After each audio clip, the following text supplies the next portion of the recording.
Know that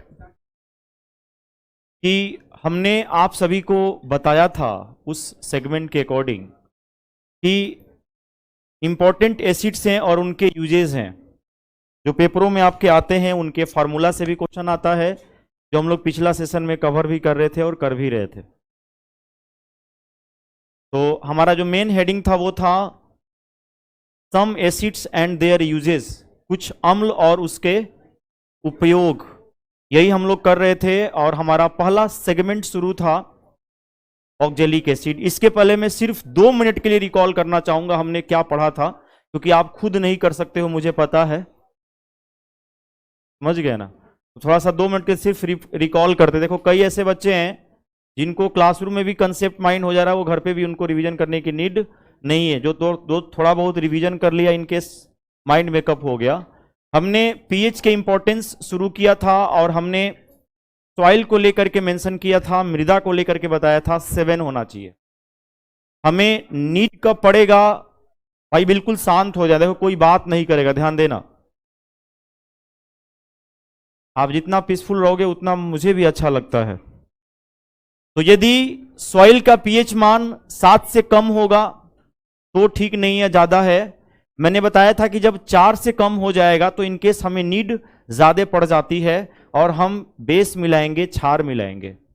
उसमें हमने calcium oxide, कली चूना, कैल्शियम हाइड्रोक्साइड, बुझा चूना, CaOH का ट्वाइस, कैल्शियम कार्बोनेट, लाइमस्टोन, चूना पत्थर, हमने क्या किया डियर, ऐड किया और वो न्यूट्रल कर दिया और मिट्टी का पीएच मान 7 कर दिया। यदि मान लो हमारे सॉइल का पीएच मान 7 से प्लस हो गया तो भी हमें नीड तो चाहिए, लेकिन 8.3 से ज्यादा हो गया तो हमें अब फर्टिलाइजर की नीड पड़ जाएगी और हम लोग कंपोस्ट, यूरिया, खाद वगैरह क्या करते हैं डियर, मिलाते हैं। फिर हमने पिछला सेशन, नेक्स्ट सेशन की बात किया था डियर, याद होगा सभी को, कि हमारी बॉडी कितने पीएच तक सही से काम करेगी, तो 7 से 7.8 ये वो पीएच वैल्यू है जिसपे हमारी, है ना, बॉडी जो है क्या करेगी, सही से वर्क करेगी, वेल बीइंग परफॉर्म करेगी। और जिस जल का पीएच मान 5.6 से कम हो जाएगा, हमने बताया था वो हमारा अम्ल वर्षा है, एसिड रेन है। और भी नो, हमने बताया था कि सारे जीव जंतु मर सकते हैं यदि 5.6 से कम हो जाएगा। ये वो बॉर्डर लाइन है, ये वो बॉर्डर लाइन है, उससे कम नहीं होना चाहिए। फिर डियर हमने कैच किया था स्टमक को लेकर के antacid, milk of magnesia, milk of magnesia, जिसका पीएच मान 10.5 होता है। कितना होता है? हालांकि अभी मैं उसके पीएच मान एक जगह कलेक्शन कराऊंगा, 10-12 जो पेपरों में आते रहते हैं, उसका एक जगह कलेक्शन हम लोग कर लेंगे, किसका क्या पीएच मान है। Clear point. और फिर डियर हमने ऑक्जेलिक एसिड से शुरू किया था, C+OH 2 बार लिख देना है, वही हमारा ऑक्जेलिक एसिड का फॉर्मूला हो गया। और पहला कंसेप्ट मैंने बताया था डियर, कहां पाया जाता है, तो टमाटर में और पालक में। यूजेस मैंने बताया था आप सभी को, कपड़ों से इंक स्पॉट को हटाने के लिए। यही तक हमारा एपिसोड हुआ था। नाउ नेक्स्ट पॉइंट लिखिएगा, ऑक्जेलिक एसिड में ही दूसरा यूज, सेकेंड यूज लिखेंगे ऑक्जेलिक अम्ल का।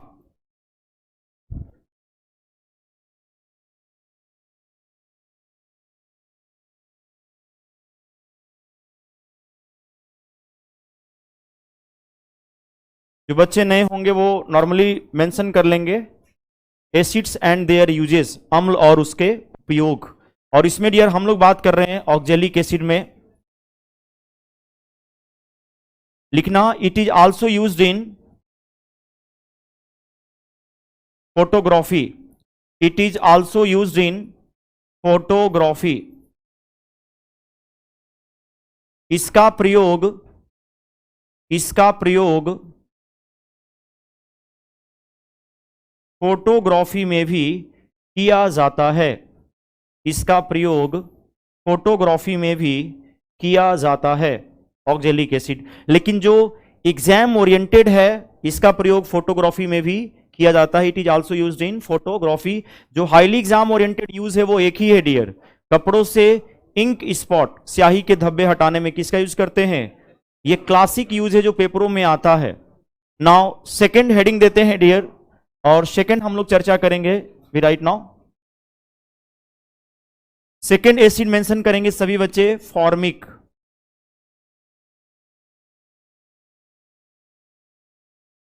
बिल्कुल बताएंगे डियर।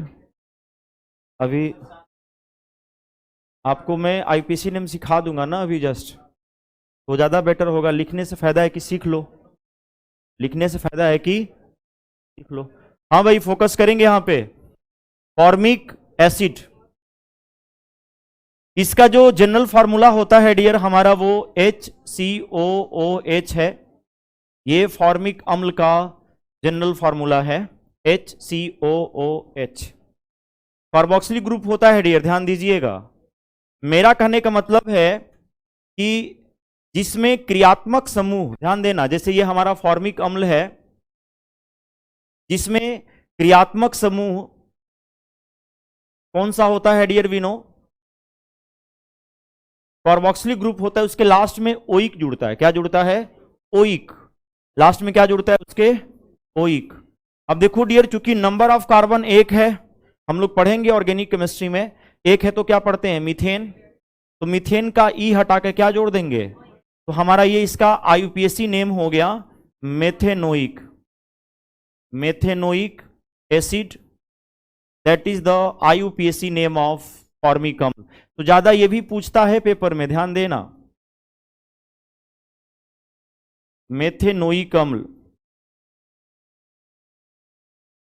मेथेनोइक अम्ल ये आईयूपीएसी नेम है।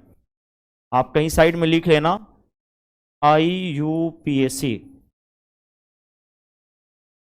नेम, आईयूपीएसी नाम, आईयूपीएसी नेम क्या बोलते हैं इसी को? मेथेनोइक। देखो डियर, ये जो फॉर्मिक अम्ल है ना, ये कॉमन नाम है। ये क्या है? कॉमन नाम है। मतलब पहले का समय था कि एक कंपाउंड के बहुत सारे नाम हो जाया करते थे। भाई कॉमन नेम है, जैसा काम वैसा नाम हम लोग रख दिया करते थे। जैसे आप मीथेन ले लो, मीथेन अक्सर आप लोग देखे होंगे, मीथेन दलदली जगहों पे ज्यादा पाया जाता है। जहां भी मार्श एरिया होता है वहां पे मीथेन क्या होता है? पाया जाता है। मार्स एरिया पे पाए जाने की वजह से मीथेन का नाम पड़ गया मार्स गैस। क्या पड़ गया? आता भी पेपर में कि भाई इनमें से मार्स गैस कौन है? जैसा काम वैसा। कोयले की खानों में जो मेन विस्फोट होता है वो मीथेन के वजह से होता है। किसके वजह से? नाम पड़ गया फायर डैम्प, फायर डैम्प। जैसा काम वैसा। अब पूछ दे भाई फायर डैम्प कौन है? मीथेन है।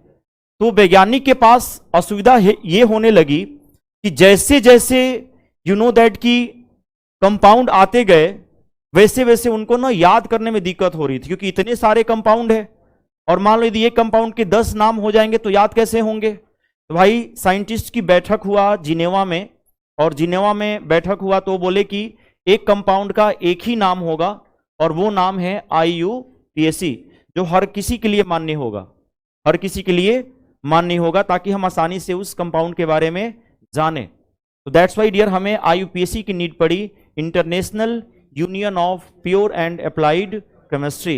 ये हमारा नेम है और ये मेथेनोइक एसिड है। बात यह है कि फॉर्मिक अम्ल क्यों पड़ गया? फॉर्मिक अम्ल पड़ने के पीछे रीजन क्या है वो भी थोड़ा सा जान लेते हैं कॉमन नेम के अकॉर्डिंग।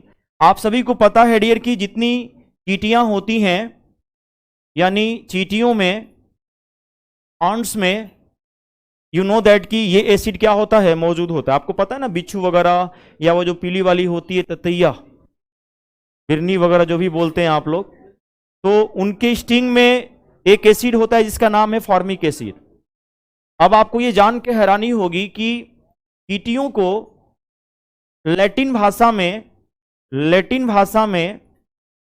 लैटिन टर्म में, ध्यान देना, हम बोलते हैं फॉर्मिका। क्या बोलते हैं डियर? यानी भाई हम तो लैटिन भाषा यूज करते नहीं है, लेकिन साइंस, जितने भी साइंटिस्ट होते हैं वो लैटिन शब्द का ही क्या करते हैं? सिलेक्शन करते हैं। अब सेल आया है तो लैटिन भाषा से ही आया है कि खाली जगह को लैटिन भाषा में सेलुला कहते हैं और उसी से क्या निकाल दिया? सेल निकाल दिया। तो हर एक शब्द के अपने लैटिन टर्म होते हैं। जैसे आप गैलेक्टोज नाम सुने होंगे, गैलेक्टोज मिल्क में होता है ना, गैलेक्टोज पढ़ेंगे कार्बोहाइड्रेट में। तो गाला का सेंस होता है मिल्क, गाला मीन्स क्या होता है? मिल्क से कोरिलेट कर लिया। उसी तरह डियर चींटियों को हम लैटिन भाषा में फॉर्मिका बोलते हैं। और सबसे पहले जो येलो कलर की जो चींटियां थी, देखे होंगे वो काटती हैं तो ज्यादा भी नो लगता है, तो उन्हीं का डिस्टिलेशन किया गया, आसवन किया गया, और आसवन करने के बाद ये एसिड निकाला गया। क्योंकि उन चींटियों को हम फॉर्मिका बोलते थे, दैट्स वाई इस एसिड का नाम क्या पड़ गया, फॉर्मिक एसिड पड़ गया। बात समझ में आया? नाम पढ़ने के पीछे क्या रीजन है? वही कंसेप्ट है डियर। चींटियों को क्या बोलते हैं लैटिन भाषा में? फॉर्मिका बोलते हैं, और इसी से फॉर्मिक एसिड निकल गया। लिखिएगा नेक्स्ट पॉइंट फॉर्मिक एसिड में, it is present in ants and nettle plant. यह चींटियों और नेटल पौधा में पाया जाता है। बता रहे हैं, धैर्य बताएंगे। यह चींटियों और नेटल पौधा में पाया जाता है। It is present in ants and nettle plant. यह चींटियों और नेटल पौधा में पाया जाता है।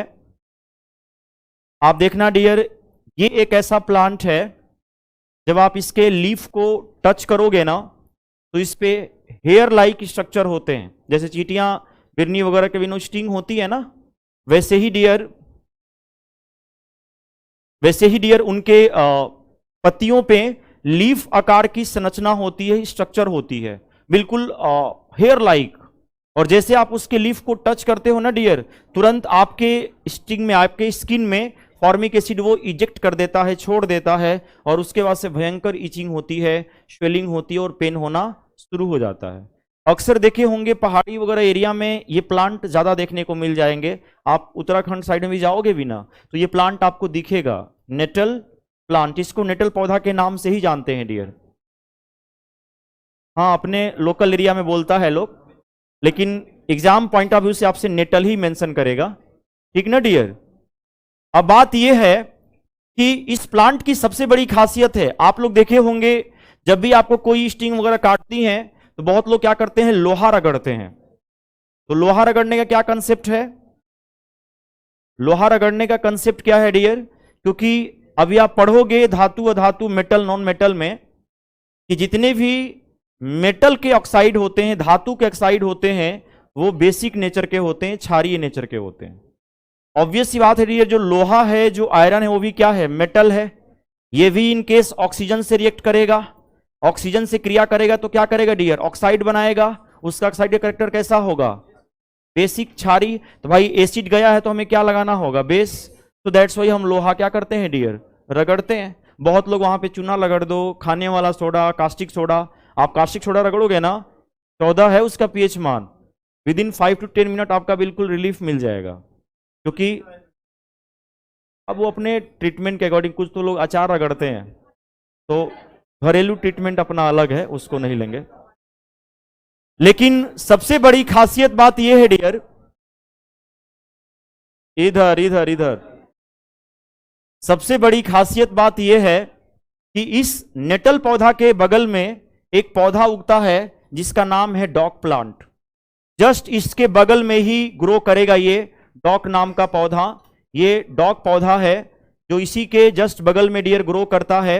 अब मान लो आप जंगल में सैर कर रहे हो, इस प्लांट के कांटेक्ट में आगे, आपके पास बेस तो लेके घूम नहीं रहे हैं, अब आपको वहां पे बहुत जलन हो रहा है, आप पेन हो रहा है, कुछ नहीं करना है, जस्ट इसके बगल में ये पौधा ग्रो करता है, जस्ट इसी के बगल में होगा, साइड में होगा।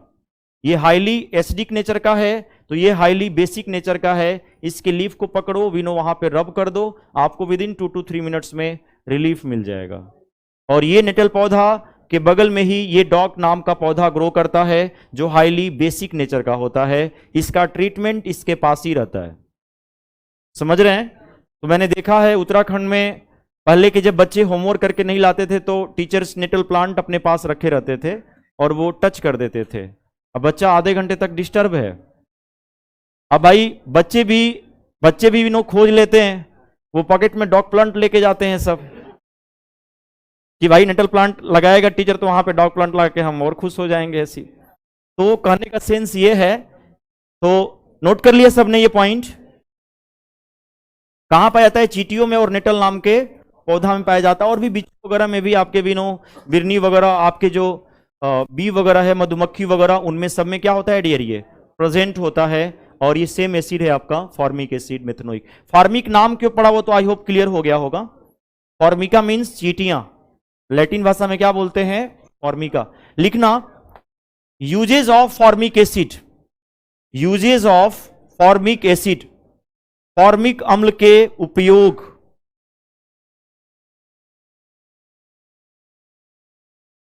Usage of formic acid, formic acid के उपयोग। और पहला डियर पॉइंट बना के मेंशन करिएगा, कोई भी यूज पूछ सकता है। पहला पॉइंट लिखेंगे preservative of, preservative of fruits, फलों के संरक्षण में, फलों के संरक्षण में। प्रिजर्वेटिव ऑफ फूड, फलों के संरक्षण में। फॉर्मिक एसिड का यूज हम यहां भी करते हैं डियर, फ्रूट्स वगैरह को प्रिजर्व करना होता है तो हम इस एसिड का यूज करते हैं। Next point right now, it is also used in, it is also used इन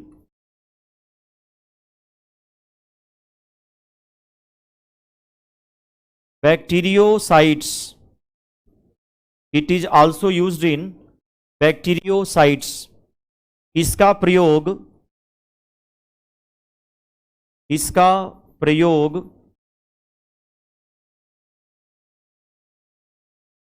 जीवाणुनाशक के रूप में करते हैं, इसका प्रयोग जीवाणुनाशक के रूप में करते हैं।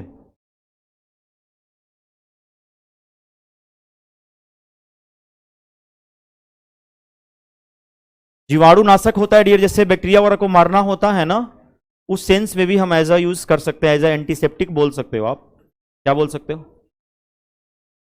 वही मतलब बहुत सारे बैक्टीरिया वायरस होते हैं जो आएंगे तो फ्रूट्स को डैमेज करेंगे, तो इनकेस वहां क्या करेगा, सेफ करा देगा।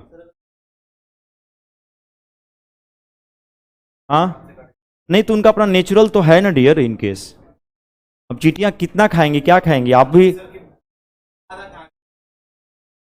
नहीं, वो तो सड़ेगा, वो तो कंफर्म सड़ेगा, लेकिन वो आपके लिए हार्मफुल तो भी तो नहीं होता।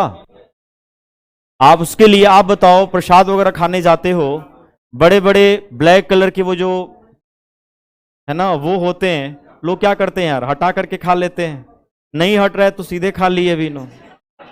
कहने का मतलब ये है, तो उससे कोई आपको हानि पहुंचाने वाला भाई, क्योंकि ये वीक एसिड है ना। क्या है ये, वीक एसिड है भाई। मैंने बताया था जो भी हमें एनिमल और प्लांट से मिलेगा सबके सब क्या होंगे, वीक एसिड होंगे। वही हमारे कार्बनिक अम्ल कहलाएंगे, याद है ना, ऑर्गेनिक एसिड जो पौधे और जंतुओं से मिलता है। तो बैक्टीरिया को मारने के सेंस में, मतलब फूड वगैरह में भी कहीं वायरस फॉरेन बैक्टीरिया आएगा तो क्या करेगा, फॉर्मिक एसिड। लिखना next point, it is also used in, it is also used in it also used in form of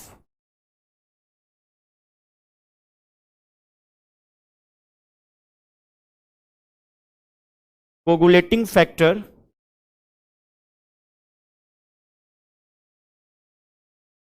in rubber, in rubber।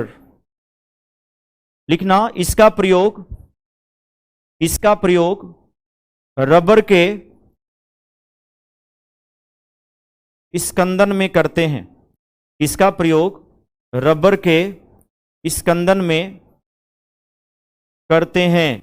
यह क्वेश्चन मेंशन किया गया है एक बार कि कौन सा एसिड है जिसका प्रयोग रबर के कोगुलेशन में, रबर के स्कंदन, स्कंदन समझ रहे ना, क्लॉट कराना। स्कंद मतलब क्या होता है डियर, जमा देना, क्लॉट करा देना, थक्का बना देना, उस सेंस के अकॉर्डिंग इसका यूज करते हैं, फॉर्मिक एसिड का। क्योंकि आप सभी को पता है कि रबर एक रबर के ट्री से निकाला जाता है जिसका नाम है लेटेक्स। तो लेटेक्स से निकालते हैं और हम लोग आने वाले सेशन में पॉलीमर पढ़ेंगे बहुलक, तो उसमें हम रबर के पॉलीमर आइसोप्रीन, कई बार क्वेश्चन पूछा भी गया है आइसोप्रीन, और हम लोग आगे भी सेगमेंट पढ़ेंगे कैसे रबर को मॉडिफाई किया जाता है, वल्कनाइजेशन रबर का वल्कनीकरण है ना, जिसको चार्ल्स गुडईयर ने किया था, उन्हीं के नाम से ब्रांडिंग टायर्स वगैरह भी मार्केट में क्या होती है, आती है। तो आने वाले सेशन में पढ़ेंगे इन केस। तो रबर जब अर्लियर फेज में होता है ना, तो लिक्विड फेज में होता है, द्रव अवस्था में होता है, उसको हमें क्लॉट कराना होता है, स्कंदन कराना होता है। उस सेंस में डियर हम किसका यूज करते हैं, फॉर्मिक एसिड का यूज करते हैं। याद रखिएगा, रबर इंडस्ट्री में इनकेस है, लेकिन कोगुलेशन फैक्टर के सेंस में, स्कंदन के रूप में, उसको थक्का जमाने के सेंस में। Clear point. Next point dear note करेंगे,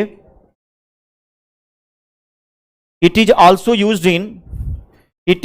used in leather industry, it is also used in leather industry. इसका प्रयोग चमड़ा उद्योग में करते हैं, इसका प्रयोग चमड़ा उद्योग में भी करते हैं। It is also used in leather industry, और चमड़ा उद्योग में भी डियर किसका यूज करते हैं, यानी जो चमड़ा होता है उसको टैनिंग करने के लिए, किसके लिए, टैनिंग करना होता है, उसमें स्ट्रेंथलेस लाना होता है, फ्लेक्सिबिलिटी जनरेट करनी होती है। तो टैनिंग के सेंस में हम किस एसिड का यूज करते हैं डियर। आपसे क्वेश्चन आएगा कि भाई फलों के प्रिजर्व में, चमड़ा उद्योग में, रबर स्कंदन में किस एसिड का यूज करते हैं। तो अब क्वेश्चन ये है कि हमने बहुत सारे यूजेज इसलिए लिखवा दिया कि कोई भी यूज आपसे टारगेट कर सकता है, कोई भी यूज इनमें से आपसे टारगेट, तो आप हर एक यूज जानेंगे तो आपके लिए क्या होगा, बेटर होगा, है ना। तो नियर नेक्स्ट बात करते हैं, यहां पे खत्म होता है हमारा फॉर्मिक एसिड। हाँ कौन सा,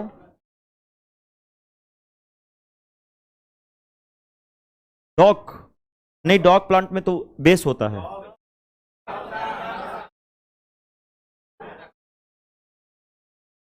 पता नहीं मुझे,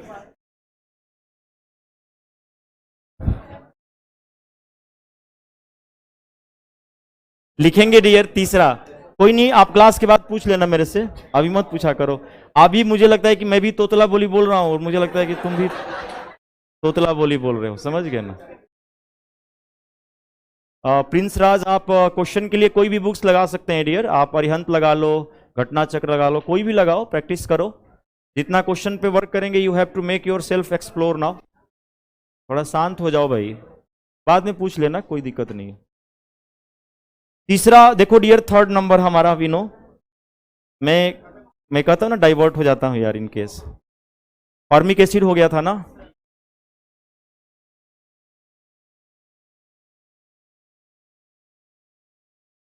लिखना थर्ड नंबर बेंजोइक एसिड। भाई मैं इसको इंपॉर्टेंट बोला है, क्वेश्चन आएंगे। Benzoic acid,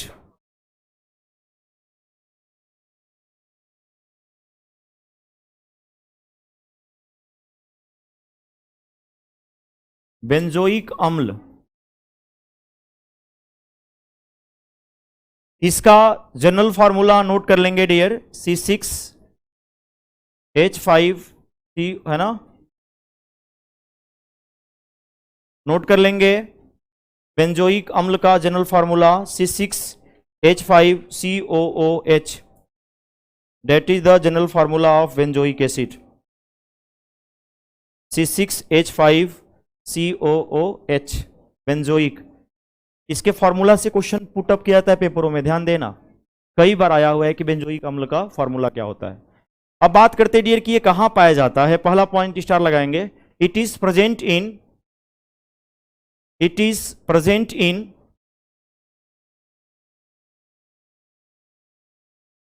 it is present in grass, leaf, urine. यह घास, पत्ते और मूत्र में पाया जाता है, यह घास, पत्ते और पेशाब में, मूत्र में पाया जाता है। It is present in grass, leaf and urine. ठीक है, ग्रास वगैरह, पत्ते वगैरह और यूरिन में क्या होता है डियर, ये पाया जाता है। और देखो डियर कितना क्लासिक यूज है किसका, बेंजोइक अम्ल का। धर्मवीर कुमार सर आप बहुत अच्छा पढ़ाते हैं, कमाल है। चलो इधर फोकस। एक पॉइंट मेंशन करना, लिखना भाई, आप लोग लिखो नहीं तो एपिनेफ्रीन मेरा भी रिलीज हो जाएगा ना। एपिनेफ्रीन कल चर्चा हो रहा था ना, उस पे कौन सा हार्मोन, एड्रीनलिन, जो हार्ट बीट बढ़ा रहा था। तो नोट करेंगे क्या लिखवाएं, लिखना it is used in, next point, it is used in, it is used in preservative of, it is used in preservative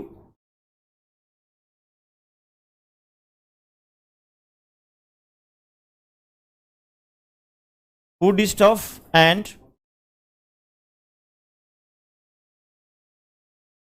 medicines. इसका प्रयोग खाद्य पदार्थों के संरक्षण में, यानी यहां भी इसका यूज किया जा रहा है डियर, एज ए एंटीसेप्टिक ये भी काम कर रहा है ना, तभी खाद्य पदार्थों के संरक्षण में और औषधि निर्माण में किया जाता है, औषधि निर्माण में किया जाता है।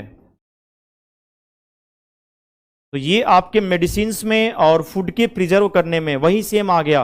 अब डिपेंड करता है कि फूड प्रिजर्वेटिव में कौन मेंशन किया है। यदि मैं दोनों में से क्लासिक चुनना चाहूं ना, फॉर्मिक और किसका, बेंजोइक का, हालांकि दोनों ही सही है, लेकिन मेरा अटेंशन किस पे जाना चाहिए, बेंजोइक अम्ल पे। यदि क्लासिक में टर्म यूज करना चाहूं तो बेंजोइक, क्योंकि हाईली एंटीसेप्टिक होता है। हाईली एंटीसेप्टिक मतलब बैक्टीरिया वालों क्या करेगा डियर, ये मारेगा, किल करेगा। तो मेन हम बेंजोइक एसिड का वहां यूज करते हैं। एम आई क्लियर नाउ, बिल्कुल। Now next carbonic acid,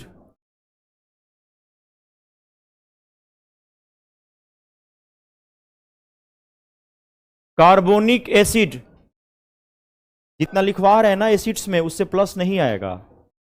carbonic acid, carbonic अम्ल,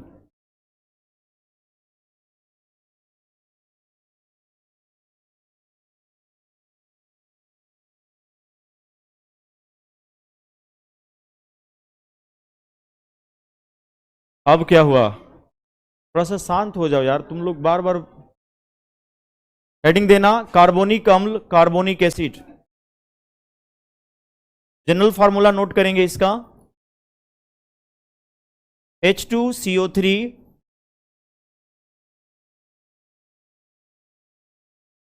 कार्बोनिक एसिड का जनरल फार्मूला है, और जिसके अंदर पाया जाता है वही उसका यूज भी है। तो इसका यूज आपको अलग से नहीं लिखना है, जहां पाया जाता है कहीं ना कहीं उसका यूज किया जा रहा है, लिखिएगा। It is present in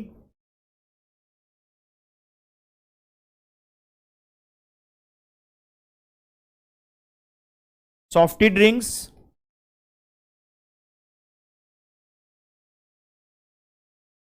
and soda water,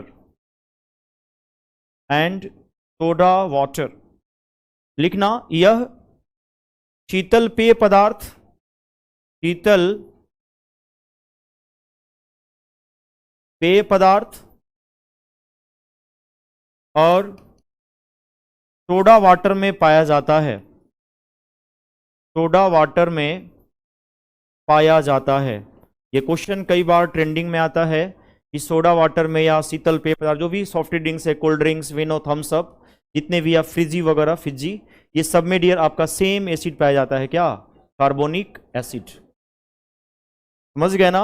अब एक चीज ध्यान दीजिएगा, यदि आपसे क्वेश्चन ये पूछ दे कि सॉफ्टी ड्रिंक्स में शार्प टेस्ट के लिए, शार्प मतलब तेज स्वाद के लिए, और थोड़ा सा उसमें खटापन की बात करेगा कि सोरिंग टेस्ट के लिए हम एक्स्ट्रा कौन सा एसिड मिलाते हैं, तो फिर जाओगे आप फॉस्फोरिक एसिड। किस पे जाएंगे, तो इसी पॉइंट के नीचे ऐड करके लिखिएगा, जो मैं अब लिखवा रहा हूं, for sharp and souring taste in softy drinks, star ला के नोट करेंगे, in softy drinks, for sharp and souring taste in softy drinks we added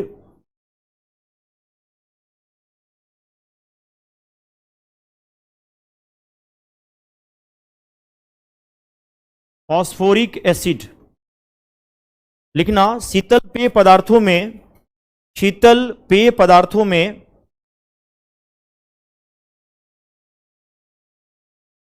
खट्टे स्वाद और तेज स्वाद के लिए, खट्टे स्वाद और तेज स्वाद के लिए, शीतल पेय पदार्थों में खट्टे स्वाद और तेज स्वाद के लिए फॉस्फोरिक अम्ल मिलाया जाता है, फॉस्फोरिक अम्ल मिलाया जाता है।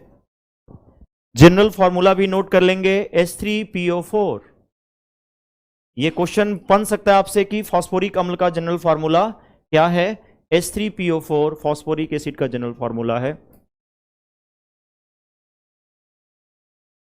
शीतल पेय पदार्थों में खट्टे स्वाद के लिए और तेज स्वाद के लिए हम फॉस्फोरिक अम्ल मिलाते हैं, और आगे आप उसके जनरल फॉर्मूला भी साइड में नोट कर लेना, H3PO4, H3PO4। ये सब याद होने चाहिए। करीब 20-25 ऐसे फॉर्मूलेज हैं, याद होना चाहिए, जो आपके लाइफ से कनेक्टेड है, लाइफ से कनेक्टेड है, सब पूछे जाएंगे। Plaster of Paris, bleaching powder जो आप लोग यूज करते हो, ये तो याद करना चाहिए। लिखवाएंगे और आप क्या करिएगा, यदि स्मार्ट स्टडी करेंगे तो उसको पूरा एक जगह नोट करने के बाद 20-25 अपने स्टडी रूम में चस्पा कर देना, डेली नजरें पड़ेगी तो याद हो जाएगा 10-15 दिन। इधर फोकस करेंगे, नोट कर लिया आपने। अब ध्यान दीजिएगा डियर, यदि आप सीवियर अमाउंट में सॉफ्टी ड्रिंक्स पीते हो तो रीजन ये है डियर कि ये जो फॉस्फोरिक अम्ल है ना, या ये जो कार्बोनिक एसिड है, आपको याद होगा मैंने बताया था कि जितने भी खनिज अम्ल होते हैं सबके सब प्रबल अम्ल होते हैं जो पृथ्वी के खनिजों से प्राप्त किए जाते हैं। उसमें हमारा सल्फ्यूरिक अम्ल था, नाइट्रिक एसिड था, लेकिन मैंने अपवाद बताया था, एक्सेप्शन, कार्बोनिक अम्ल और सल्फ्यूरस H2SO3, जो क्या था डियर, हमारा वीक था। देखो ये खनिज अम्ल होते हुए भी वीक है, दैट्स वाई हम लोग यूज कर रहे हैं। लेकिन आपको पता होना चाहिए कि ये जो कार्बोनिक एसिड है, ये जो फॉस्फोरिक एसिड है, इट्स डैमेज योर बोन्स, ये आपके हड्डियों को गला सकता है, मेल्ट कर सकता है, यदि आप सीवियर अमाउंट में आप यदि इसका एंजाइम लेते हो। अब जिसकी फैक्ट्री है वो नॉर्मली सो के दिन भर उसी में पड़ा है, मुंह डाले रहता है, आप समझ सकते हो उसके बोन्स क्या होंगे, सारे मेल्ट हो जाएंगे। क्योंकि सबसे ज्यादा इनका जो इंपैक्ट एरिया होता है वो आपका बोन्स होता है, आपके कैल्शियम के लेवल को डिस्टर्ब करने लगता है और बोन्स के भी इफेक्ट पड़ता है, मतलब बोन्स आपके मेल्ट भी हो सकते हैं। ये वही सेम हार्पिक में भी यूज होता है, कौन, फॉस्फोरिक एसिड, जिसका यूज एज हम लोग वी नो दैट की है ना, क्लीनिंग एजेंट में भी करते हैं। इन दैट केस देखे होंगे बहुत सारे वायरल कंडीशन आपको देखने को मिलते हैं। Now next point right now dear,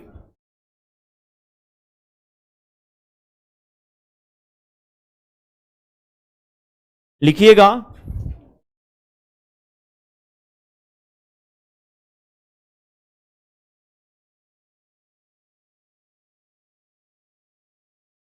tartaric अम्ल, टार्टरिक एसिड, ये भी आप सभी के पेपरों में आता है।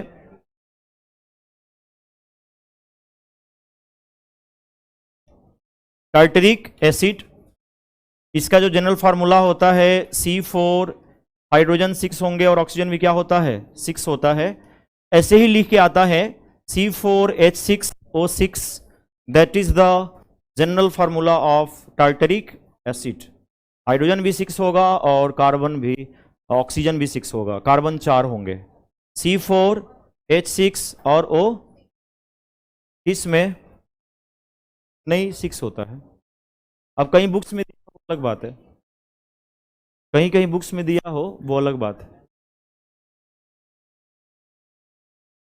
एनसीईआरटी में तो दिया ही नहीं है, एनसीईआरटी में है नहीं दिया है, नोट करना C4H6O6, that is the general formula of tartaric acid. और ध्यान देना टार्टरिक एसिड का पहला बात करते कि ये कहां पाया जाता है, लिखिएगा इट इज प्रेजेंट इन टेमेरिंड, इमली। इट इज प्रेजेंट इन टेमेरिंड, इमली, कॉमा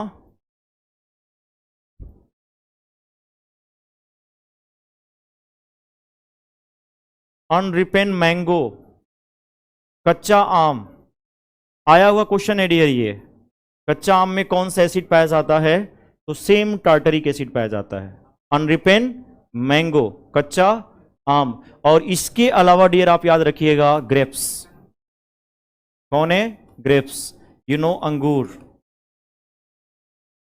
तो इमली में, कच्चा आम में, और वी नो दैट कि आपके सबसे अधिक अमाउंट में यदि बात करें तो इमली, टेमेरिंड हायर अमाउंट में यदि बात करें तो नहीं, आंवला में तो विटामिन सी होता है ना, एस्कॉर्बिक एसिड होता है। नोट कर लिया आपने, लिखिएगा ये आपका इमली में, तीनों में होता है डियर, कच्चे आम में भी, और ये पेपर में आया हुआ था एक बार कि कच्चे आम में कौन सा एसिड विनो प्रेजेंट होता है, विनो टार्टरिक एसिड। लिखना यूजेस, लिखेंगे यूजेस, टार्टरिक अम्ल का यूज कहां करते हैं, प्रयोग। लिखिएगा it is used in preparation of, it is used इन या formation of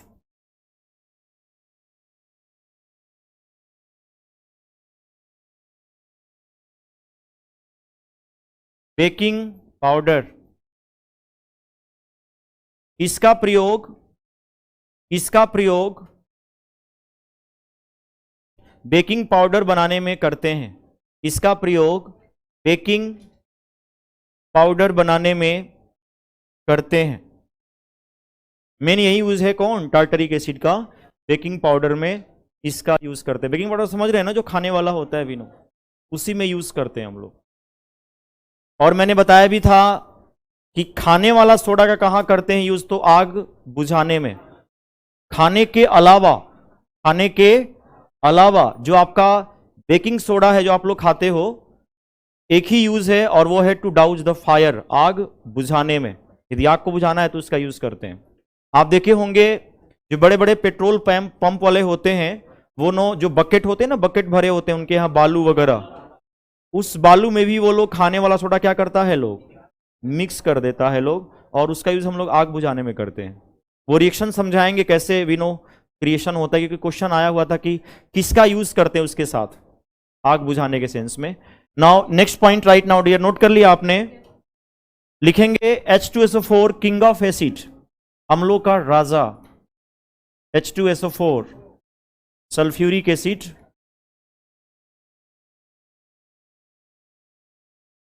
sulphuric acid.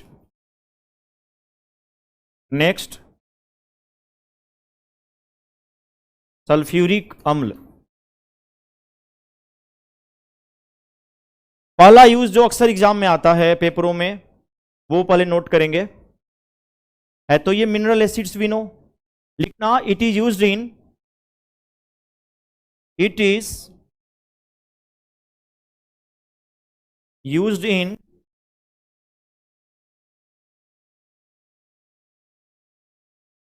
Storage battery. Storage battery को थोड़ा सा हाईलाइट कर लेना। इसका प्रयोग संचायक बैटरी, इसका प्रयोग संचायक बैटरी में किया जाता है। इसका प्रयोग संचायक बैटरी में किया जाता है। यह क्वेश्चन कई बार पूछा गया है, स्टोरेज बैटरी में हम किस एसिड का यूज करते हैं, तो we know sulphuric acid king of acid, H2SO4 का यूज करते हैं। सेकेंड लिखिएगा dear, it is also used in, second it is also used in refining of petroleum. It is also used in refining of petroleum. इसका प्रयोग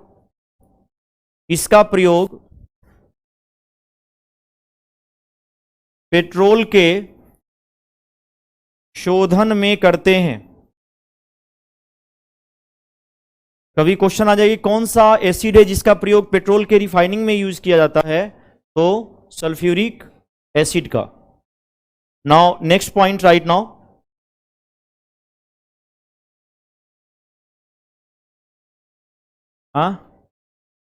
fractional distillation के समय use की जाती है। लिखना, it is also used in formation of fertiliser. It is also used in formation of fertilizer, formation of fertilizers and explosives। इसका प्रयोग उर्वरक और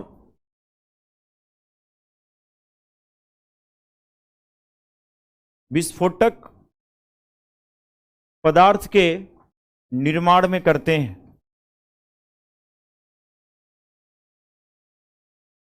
यानी जितने भी एक्सप्लोसिव्स होते हैं ना डियर, आप पढ़ेंगे, नाम सुने होंगे आप लोग, टीएनटी, टीएनजी पढ़े होंगे आप लोग, टीएनटी, टीएनजी, टीएनपी, है ना।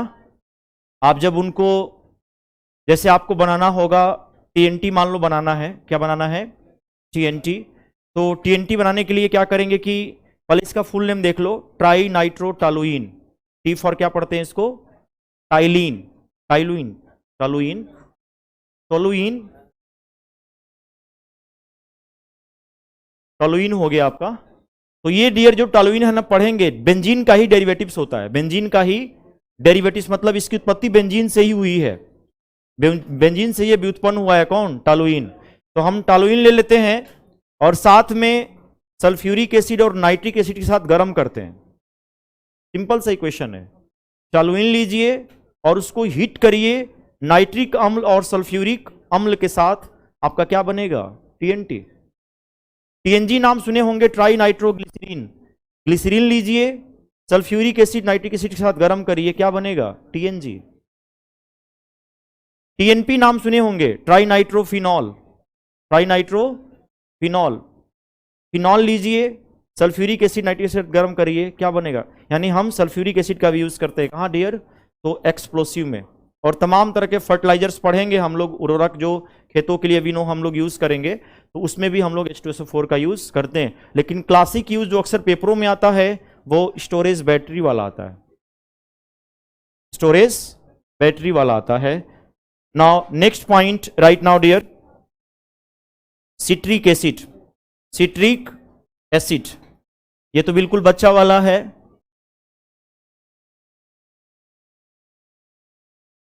अपना मुंह है, साइट्रिक सिट्रिक जो बोल सकते हैं,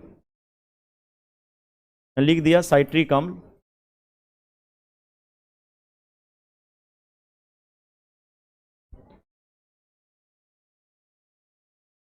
तब में छोटी आएगा ना, साइट्रिक अम्ल।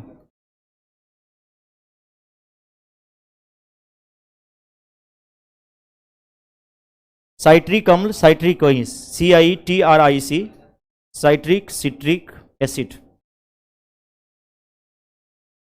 लिखना C6H8O7, वैसे आपसे पूछेगा नहीं बट मेंशन कर लेना, C6H8O7, that is the general formula of citric acid. ये साइट्रिक अम्ल का जनरल फार्मूला है। और लिखेंगे dear, it is present in, कहां पाया जाता है डियर, लेमन, ऑरेंज, है ना। और हम बोल सकते हैं क्या, हाँ उन सब में लिख लेना, यह नींबू, नारंगी, संतरा में पाया जाता है। जूसी और भी हो सकते हैं, उनमें कम होगा।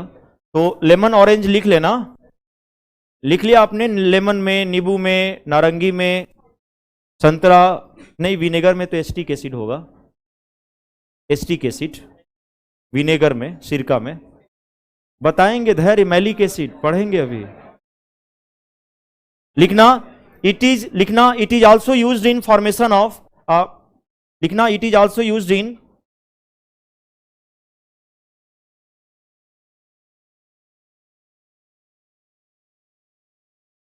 Formation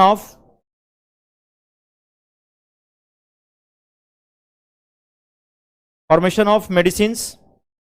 It is also used in formation of medicines and food stuff STUFF and food stuff. इसका प्रयोग औषधि और खाद्य पदार्थों के निर्माण में किया जाता है। इसका प्रयोग औषधि और खाद्य पदार्थों के निर्माण में किया जाता है। सेकेंड लिखना, is also used in cleaning of metals. It is also used in cleaning of metals. इसका प्रयोग धातुओं को सफाई करने में किया जाता है। धातुओं को सफाई करने में किया जाता है। देखे होंगे घरों में तांबे वगैरह के बर्तन कई दिनों बाद निकाला जाता है, तो घर के लोग क्या करते हैं, उस पर नींबू वगैरह रगड़ते हैं ना। तो धातुओं को सफाई करने में किया जाता है। तो ये आपका सिट्रिक एसिड का टर्म कंडीशन है।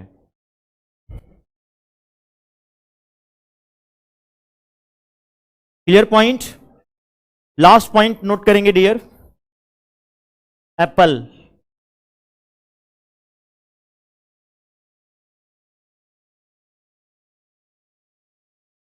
लिखना, it is also used in malic acid. लिखना इट इज, लिखना इट इज, एप्पल मत लिखना यार, सॉरी फॉर दैट। हेडिंग देना मैलिक एसिड, मैलिक अम्ल। मुझे डाइवर्ट मत किया करो, मैं बोलता हूं यार, मैलिक अम्ल।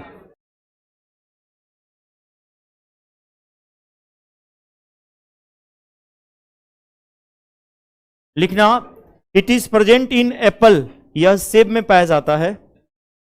It is present in Apple. यह सेब में पाया जाता है। इसमें पाया जाता है डियर, एप्पल में, सेब में पाया जाता है। और सेब में जो सुगंध होता है ना, वो इसी एसिड की वजह से होता है। जो उसमें फ्रेग्रेंस होता है वो इसी एसिड की वजह से होता है। लिख लो formula, C4H6O5, C4H6O5, C4H6O5, that is the general formula of malic acid. तो सेब में जो सुगंध होता है वो मैलिक एसिड के ही वजह से होता है। अब बात यह है कि इसका मैलिक एसिड नाम क्यों पड़ गया। तो नाम इसलिए पड़ा डियर कि एप्पल को लैटिन भाषा में, एप्पल को लैटिन टर्म में, लैटिन भाषा में विनो हम मैलम कहते हैं। क्या बोलते हैं, मैलम। और इसी से क्या निकल के आ गया, मैलिक। तो एप्पल को लैटिन भाषा में क्या बोला जाता है, मैलम। मैलम का सेंस क्या है डियर, एप्पल। आप लैटिन भाषा बोलेंगे तो यही सब शब्द यूज करेंगे, गाला, मैलम, फॉर्मिका, ये सब। तो सिर्फ एप्पल में सुगंध डियर इसी की वजह से होता है। वैसे एप्पल में सबसे अधिक मात्रा में पोटेशियम होता है, आयरन भी होता है, लेकिन आयरन की तुलना में पोटेशियम का परसेंटेज क्या होता है डियर, मतलब ज्यादा होता है। हाँ नहीं डियर, ये कमजोर नहीं करेगा। एप्पल खाओगे ना, एप्पल खाओगे तो सबसे ज्यादा आपका जो हार्ट है वो स्ट्रांग होगा, क्योंकि हार्ट, दिल, हृदय, क्योंकि हार्ट डियर ध्यान देना, पोटेशियम। एक क्वेश्चन आया था कि कौन एक ऐसा मिनरल एलिमेंट्स है जो वाटर को रेगुलेट करता है, वाटर को रेगुलेट करता है आपके बॉडी में, तो कौन है, पोटेशियम। पोटेशियम डियर ध्यान देना, वो बैलेंस करता है हार्ट के सारे फंक्शन को, इसलिए पोटेशियम कंटेनिंग फूड आपको खाने चाहिए। It's regulate your heart function, आपके हृदय के सारे फंक्शन को कंट्रोल करता है। तो पोटेशियम जरूरी हो जाती है, तभी तो देखते हैं ना फ्रेज बनता है, एन एप्पल, है ना। याद रहेगा।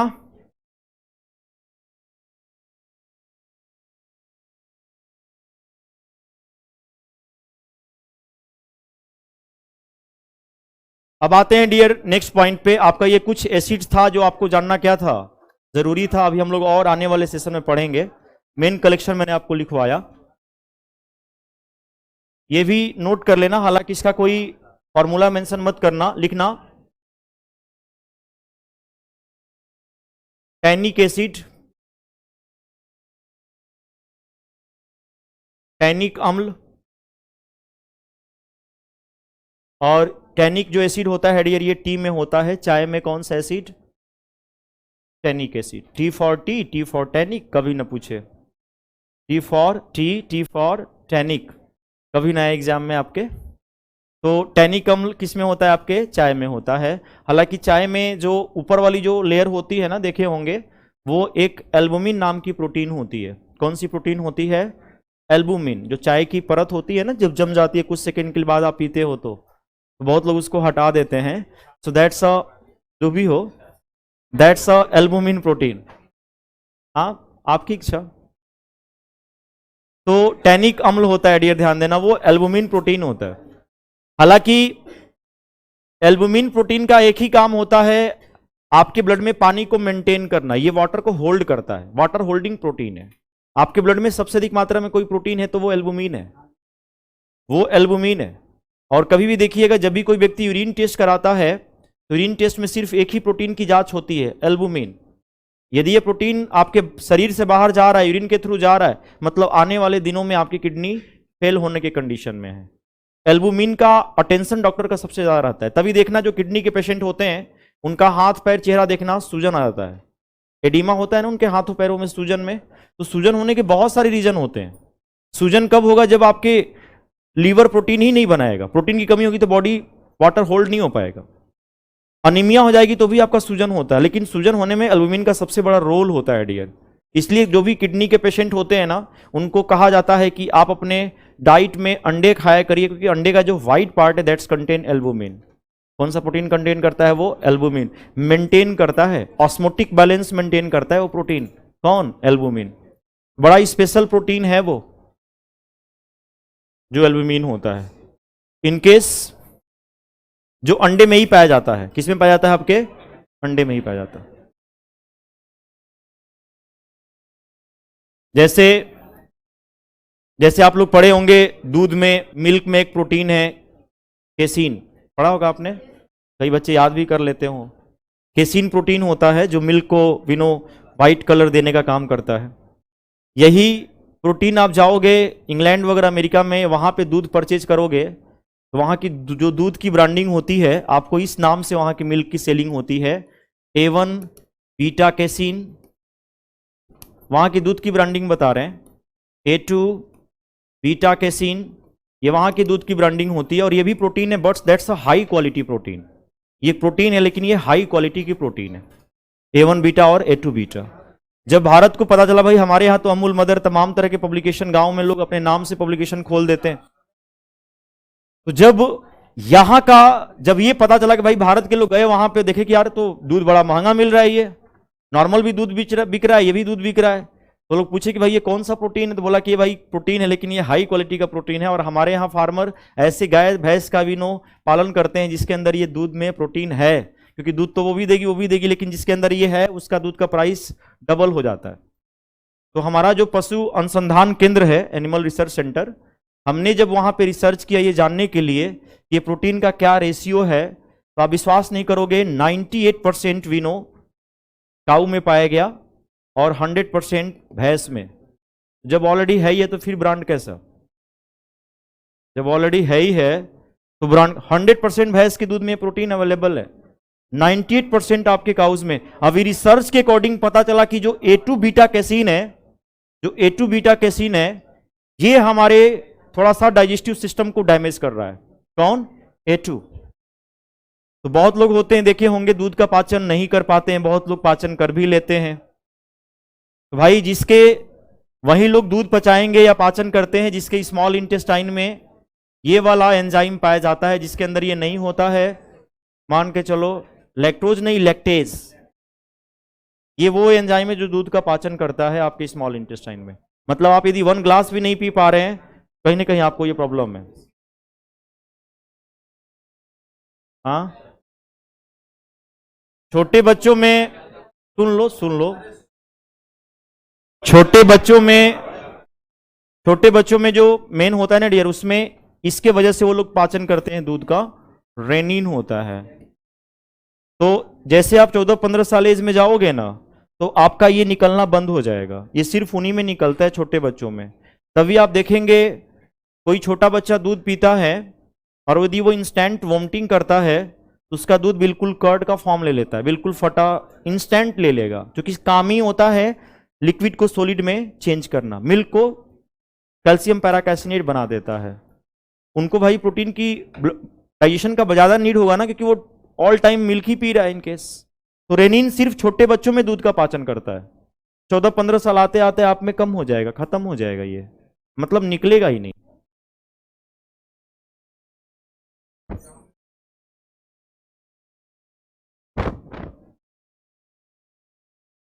नाउ नेक्स्ट करेंगे डियर बटर, मक्खन। बटर में लिख लेना butyric acid, butyric acid. Butter में कौन सा एसिड? Butyric, butyric, butyric.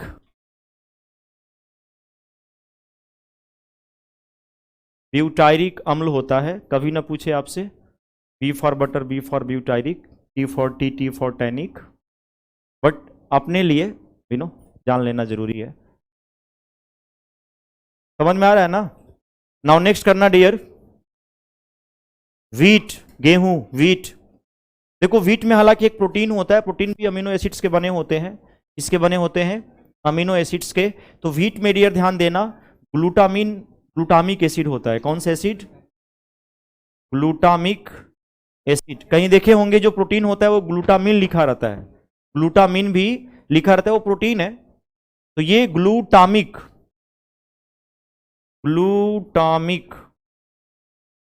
अम्ल, ये विनो गेहूं में होता है, व्हीट वगैरह में, सीरियल्स वगैरह में, अनाज में ये ज्यादा पाए जाते हैं, कहने का सेंस है। गेहूं में इसका परसेंटेज क्या होता है? ज्यादा होता है। तभी देखिएगा आप लोग कभी एग्जामिन किए होंगे या इनकेस आपको ऐसे भी पेशेंट मिल जाते हैं जिसके अंदर विटामिन D3 की कमी है। किसकी? D3। ये विटामिन के टाइप्स हैं, पढ़ेंगे हम लोग विटामिन D2, D3। तो D3 आपको एनिमल से ही मिलता है, D2 आपको प्लांट से मिलता है। तो जिस व्यक्ति के अंदर D3 की कमी होती है ना, जैसे बच्चा छोटा होता है पहले उस स्टेज में यदि उसको विटामिन के विनो दिए जाते हैं तो डियर यही उसको पिलाया जाता है, D3 के ही ड्रॉप्स दिए जाते हैं। D3 कोलेकैल्सिफेरॉल इसका केमिकल नेम है। तो जैसे आप D3 देते हो ना डियर, सबसे बड़ी खासियत यह है कि यदि किसी व्यक्ति के अंदर D3 की कमी हो गई ना, तो किसी एज में किसी को भी बीमारी हो सकती है। सीलियक नाम की एक बीमारी होती है, सीलियक डिजीज है ये। और जब आपके अंदर इसकी कमी हो गई सीवियर, तो जब सीलियक बीमारी होगा तो आपको गेहूं से बना हुआ कोई भी भोजन दिया जाएगा, इवन बिस्किट भी दे दिया जाए एक पार्ले जी का कि हाँ खा लो, आप पचा नहीं पाओगे, तुरंत वॉमिटिंग कर दोगे। मतलब गेहूं से बना हुआ कोई भी चीज you are unable to digest, because you are unable to digest glutamic acid. वो फैक्टर इनहेंस कर जाता है और ग्लूटामिक एसिड आप पचा नहीं पाओगे, लाइफ बिल्कुल मिजरेबल हो जाएगी। कोई ऐसा चीज नहीं है जिसमें गेहूं ना हो, तो फिर कैसे जिएंगे बिनो? कहीं ना कहीं तो सीवियर डेफिशिएंसी होती है D3 का। तभी तो सर्वे हुआ तो साइंस रिपोर्टर में पूरा छप के आया था कि हाँ भाई रिमोट एरियाज में लोगों के अंदर विटामिन डी की कमी नहीं है, शहर के लोगों में विटामिन डी की क्या है? ज्यादा कमी है। एक तो घर भी ऐसे बनाए हैं कि है ना, रेज नहीं आ पाएगी एक, और सुबह 10 बजे से पहले शाम के 5 बजे का वो टाइम ही होता है क्या? विटामिन डी बनाने का। अब 10 बजे आप सो के उठे, वो विटामिन डी घर चला गया है ना। एसी में आना जाना, नो कांटेक्ट विटामिन डी। देखो एंजाइटी, डिप्रेशन, इंसोम्निया, नींद की समस्या सबसे ज्यादा देखने को मिल रही है। आपको क्या लग रहा है कि नींद न आने का रीजन है कि आप जब 20+ एज क्रॉस करते हो ना, तो आपके बॉडी में कैल्शियम का लेवल डिस्टर्ब होने लगता है। जैसे 20+ एज आते हो तो कैल्शियम का लेवल डिस्टर्ब होता है। अब आज के समय में भाई विटामिन डी है तो कैल्शियम है, विटामिन डी नहीं है तो कैल्शियम। तभी आपको जब भी कैल्शियम देता है विटामिन डी जरूर दिया जाएगा, नहीं तो उसका कोई फायदा। वही पूरा स्मॉल इंटेस्टाइन से खींच के भेजेगा हर जगह कि हाँ भाई जाओ। दैट्स वाई जब कैल्शियम कमी है इंसोम्निया, नींद की समस्या आ रही है, 12-2 बजे तक जगोगे, ब्रेन को रिलीफ नहीं मिलेगा, और जगोगे तो ऑब्वियस सी बात है डियर, थिंकर्स की तरह सोचते रहोगे ऑल टाइम, कहीं चुपचाप बैठ के भी तुरंत डिप्रेशन एंजाइटी के शिकार हो जाओगे, टाइम भी नहीं लगेगा पागल होने में, समझ रहे हैं ना? तो ये सब चीजें है भाई।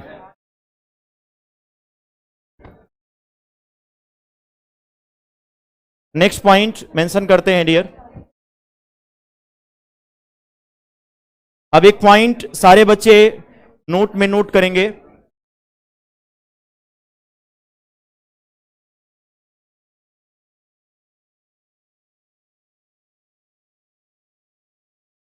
अब मैं आता हूं डियर एक कंसेप्ट पे, मैं एक जगह लिखवाऊंगा कितने किसमें कितना पीएच मान होता है वो एक जगह लिखवाएंगे, लेकिन अब एक कैच समझिएगा, बात समझिएगा, आपको थोड़ा सा ये बड़ा टॉपिक है इसलिए मैं थोड़ा सा लंबा खींच दूंगा कि 4-5 क्वेश्चन आ रहे हैं तो हर स्तर से भी नो थोड़ा सा इसको क्वालिफाई कर लिया जाए। बाकी तो आपके ना छोटे छोटे टॉपिक से खत्म होने में टाइम नहीं लगेगा। ध्यान दीजिएगा, एसिड्स पे कुछ आपको 1-2 कंसेप्ट पढ़ना है, वो कंसेप्ट बड़ा इंपॉर्टेंस होता है और जरूरी भी है। 3 वैज्ञानिक का कंसेप्ट है, थोड़ा सा हल्का सा आपको टफ लगेगा लेकिन आप समझ जाओगे जिस एंगल से समझाएंगे, ठीक ना? वहां से क्वेश्चन डियर आपके पेपरों में बनेंगे। सॉल्ट के नेचर से क्वेश्चन आएंगे। अब जैसे मान लो कॉमन सॉल्ट आप यूज करते हो, है ना, कॉमन सॉल्ट, क्वेश्चन पूछ दे कि कॉमन सॉल्ट में स्ट्रॉन्ग एसिड होना चाहिए कि वीक एसिड होना चाहिए, या स्ट्रॉन्ग एसिड की वीक बेस होना चाहिए, या दोनों वीक होना चाहिए? तो ऑब्वियस ही बात है डियर, दोनों क्या होना चाहिए? स्ट्रॉन्ग होना चाहिए, एसिड भी स्ट्रॉन्ग होना चाहिए। और अब यदि मैं ये कहूं कि ये एसिडिक सॉल्ट है, ये एसिडिक सॉल्ट है, ये बेसिक सॉल्ट है, ये डबल सॉल्ट है, ये मिक्स सॉल्ट है, तो आपको सॉल्ट के नेचर क्या होंगे जानने होंगे। सॉल्ट से भी क्वेश्चन एग्जाम में आता है। जैसे आपको मैंने बताया ना एलम K2SO4 Al2SO4 के थ्राइस .24H2O, उसमें कई बार पूछा गया कि फिटिकरी में वाटर के मॉलिक्यूल्स कितने होते हैं, जल के अणु कितने होते हैं, 24 होते हैं, वी नो 24। ऐसे भी क्वेश्चंस वी नो फ्रेम होते हैं एग्जाम्स में। उसके बाद से एसिड्स के कुछ 2-3 रिएक्शन आपको जानने हैं, रिएक्शन का फाइनल प्रोडक्ट क्या है वही आपको मेंशन करना है, कौन सी गैस रिलीज होती है वही जानना है। आप सभी को पता है कि भाई दुनिया कोई भी मेटल है, धातु है, यदि वो अम्ल के साथ क्रिया करेगा तो हाइड्रोजन गैस ही क्या करेगा, रिलीज करेगा। अब कुछ गैस की पहचान करने का क्वेश्चन आ जाता है ना, कौन सी गैस है जिसको लाइटर ले जाने पे भी नो पॉप साउंड क्रिएट करेगी? हाइड्रोजन। कौन सी गैस? हाइड्रोजन। कैल्शियम CO2 का तो आप लोग जानते ही हो, लेकिन रिएक्शन के अकॉर्डिंग समझेंगे तो ज्यादा बेटर रहेगा उस सेंस के अकॉर्डिंग, ठीक है डियर? अब एक पॉइंट, हालांकि अभी आप लोग ना इनकेस नोट में नोट करिए, सभी बच्चे फोकस करेंगे यहां पे, इंपॉर्टेंट है डियर, ध्यान देना। हाँ, हाइड्रोजन गैस मेटल के साथ रिएक्शन कराएंगे, नोट में नोट करेंगे डियर। देखो डियर, थोड़ा बहुत कैच करिएगा यहां पे, ये आपका पीएच रेंज है, तो कभी कभी मैंने कहा ना कि हम लोग यूनिवर्सल इंडिकेटर का यूज करेंगे। यदि कभी आ जाए क्वेश्चन कि किसी अम्ल या क्षार के स्ट्रेंथ बतानी हो, स्ट्रेंथ कलर नहीं, स्ट्रेंथ बतानी हो, तो आप स्ट्रेंथ की पहचान किस इंडिकेटर से करेंगे? तो यूनिवर्सल इंडिकेटर, सार्वत्रिक सूचक कहते हैं। उसमें बहुत तरह का इंडिकेटर का मिक्सचर होता है और वो बता देगा कि कौन कितना H+ दे रहा है और कौन कितना OH नेगेटिव। इसीलिए वो कंसेप्ट बताऊंगा, फिर उसके अकॉर्डिंग हम लोग यूनिवर्सल इंडिकेटर को कैच करेंगे। इसके पहले आप लोग नोट करिएगा, जिसका पीएच रेंज 0 से स्टार्ट होगा और 3.5 तक जाएगा। पीएच रेंज कहां से स्टार्ट होगा? 0 से 3.5। आपसे पीएच दे के पूछ देगा कि वीक है कि स्ट्रॉन्ग है, वीक है कि, देखो खाने वाला भला, मान लो जैसे खाने वाला बोलेंगे सर ACL तो खा भी सकते हैं जबकि स्ट्रॉन्ग एसिड में आता है, लेकिन डियर आपकी बॉडी उसके अकॉर्डिंग अडॉप्ट किया है ना, म्यूकस उसका टारगेट करने वाला भी तो है ना डियर। अब H2SO4 का टारगेट करने वाला नहीं है ना, डालते ही क्या हो जाएगा, खत्म हो जाएगा। तो ध्यान देना डियर, वो सबके सब आपके स्ट्रॉन्ग एसिड में आएंगे, प्रबल अम्ल होंगे, स्ट्रॉन्ग एसिड में आएंगे, ये आपके प्रबल अम्ल होगा। कैच करने का तरीका, 0 से कहां तक होना चाहिए, 3.5 तक। जिसका पीएच मान 3.5 से ज्यादा, 3.5 से ज्यादा और 7 से कम, 7 से मतलब ये टर्म कंडीशन, इससे ज्यादा और 7 से कम हो तो ध्यान देना डियर, वो आपका वीक एसिड होगा। वीक एसिड होगा मतलब आपका दुर्बल अम्ल होगा।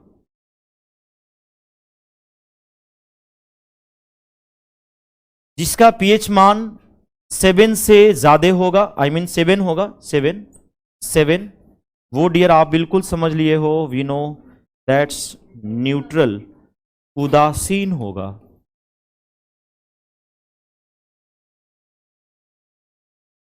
जिसका पीएच मान 7 से ज्यादा, 7 से ज्यादा और वी नो 10.5 तक, 10.5 तक वो आपका वीक बेस होगा, दुर्बल क्षार। क्योंकि 7 से ज्यादा होगा तो क्षारी होगा और इसको हम कहेंगे दुर्बल क्षार, वीक बेस, वीक बेस। और जिसका पीएच मान 10.5 से ज्यादा होगा, 10.5 से ज्यादा, लास्ट का यही तो है ना डियर, 14, वो ध्यान देना आपका स्ट्रॉन्ग बेस होगा, प्रबल क्षार होगा। तो ये आपके स्ट्रॉन्ग बेस में आएंगे, प्रबल क्षार में आएंगे। कल का और भी थोड़ा सा अच्छा सेशन चलेगा क्योंकि रिएक्शन वाले क्वेश्चन ना अच्छे अच्छे बनते हैं पेपरों में, तो रिएक्शन के अकॉर्डिंग कंसेप्ट सिर्फ जनरेट कर दूंगा। रिएक्शन याद नहीं करना है आपको, सिर्फ कंसेप्ट को माइंड मेकअप कर लेना है कि क्वेश्चन का यही सिनेरियो हो, बस समझ गए ना। फिर थोड़ा सा एसिड बेस पे आप लोग भी माहौल बनाइएगा, आई मीन क्वेश्चन पे रोटेशन पॉलिसी अपनाइएगा, अलग अलग सेगमेंट से क्वेश्चन लगाना शुरू कर दीजिएगा, तो आप ना एक्सप्लोर बढ़ेगा। देखो क्वेश्चन मान लो नहीं आ रहा है, इनकेस आप उसका आंसर भी देख लिए ना तो एक नया आइडिया जनरेट हो जाता है माइंड में कि ये चीजें हो रहा है, तो क्वेश्चन लगाने का ही नोट कर लिया सबने। तो ये वो रेंज है डियर जिसके माध्यम से आपको मैं पीएच दूंगा तो बता सकते हो कि वीक है कि स्ट्रांग है, सिर्फ ये मैंने सेंस जनरेट किया पीएच के अकॉर्डिंग। क्लियर? अब आते हैं डियर पॉइंट पे, और 3 साइंटिस्ट के थोड़ा बहुत हम लोग कंसेप्ट के बारे में बात करेंगे जो अक्सर पेपरों में आता भी है और थोड़ा सा अपर है ना लेवल है, कैच करिएगा। पहला कंसेप्ट, इसलिए मैं आपको नोट में लिखवाया आर्हीनियस, आर्हीनियस थ्योरी।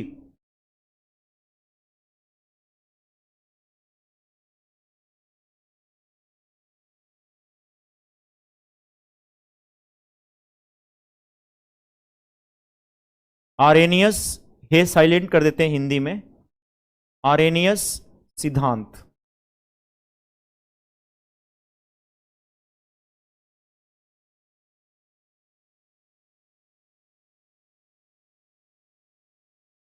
या आपको लिखना हो पूरा तो पूरा भी लिख सकते हो, आर्हेनियस, आर्हेनियस या आर्हेनियस, एच साइलेंट हो जाता है एक्सेंट में, आर्हेनियस थ्योरी, आर्हेनियस सिद्धांत।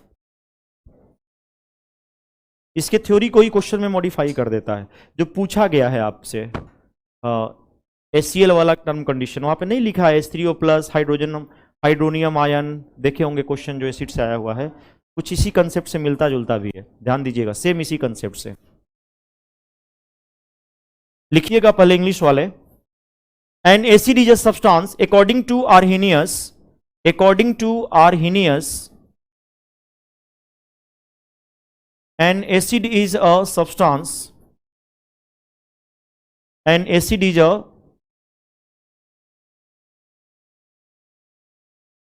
substance which gives H plus ion in water. According to Arrhenius, an acid is a substance which gives H plus ion in water, H plus को थोड़ा सा round कर देना, and base is a substance, base is a substance which gives OH negative ion in water या in aqueous solution, in water या aqueous solution। लिखना Arrhenius के अनुसार, आर्हीनियस के अनुसार